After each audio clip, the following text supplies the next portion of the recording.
পানির তোরে কয়েক সেকেন্ডে তলিয়ে যাচ্ছে বহুতল ভবন, ভেসে যাচ্ছে চলন্ত গাড়ি, ধসে যাচ্ছে বাড়িঘর। তিব্বত নেপাল সীমান্তের কাছে একটি সিসিটিভিতে ধরা পড়েছে নজিরবিহীন এই দৃশ্য।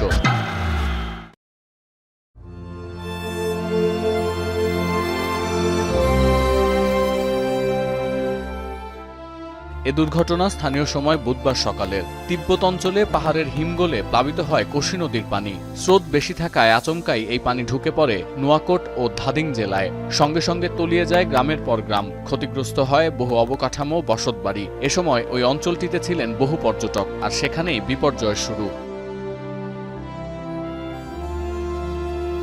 হিমালয় কন্যা নেপালের সৌন্দর্য দেখতে এসে এই প্রলয়ঙ্করী দুর্যোগে নিখোঁজ হয়েছেন স্থানীয় সহ প্রায় 400 পর্যটক। এদের মধ্যে ভারতীয় সংখ্যা শতাধিক। এরপরেই আছে যুক্তরাজ্য, যুক্তরাষ্ট্র, মালয়েশিয়া, দক্ষিণ আফ্রিকা, অস্ট্রেলিয়া ও নেদারল্যান্ডসের নাগরিক।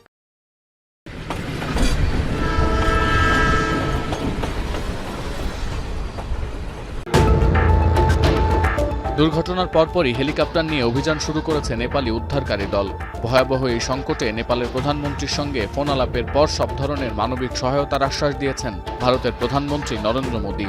আর তিব্বত অঞ্চলে সর্বাত্মক অনুসন্ধান প্রচেষ্টা অব্যাহত রাখার আহ্বান জানিয়েছেন চীনা প্রেসিডেন্ট শি জিনপিং। সহমর্মিতা জানিয়েছে নেপালের মার্কিন দূতাবাস।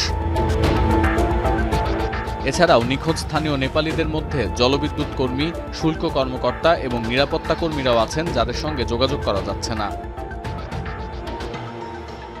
স্থানীয় সময় সকাল 11টার পর থেকেই উদ্ধার ও ত্রাণ কাজের জন্য 14টি হেলিকপ্টার ও দুর্যোগ মোকাবিলা দল মোতায়েন করা হয়েছে। মাঠে নেমেছে নেপালের সেনাবাহিনী।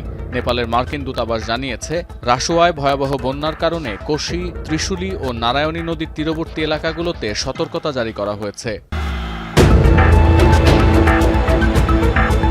এদিকে চীনের রাষ্ট্রীয় গণমাধ্যম সিসিটিভি চীনের নিয়ন্ত্রণাধীন তিব্বতে ব্যাপক হতাহতের খবর প্রকাশ করেছে। প্রাথমিক তথ্য থেকে ধারণা করা হচ্ছে, তিব্বতে ভূমিকম্পের ফলে সৃষ্ট বিশাল ভূমিধসে কোশি নদীর পথ অবরুদ্ধ হয়ে যায় এবং ভাটির দিকে প্রবল স্রোতে বইতে শুরু করে, আর সেখান থেকেই এই আকস্মিক বন্যার সূত্রপাত।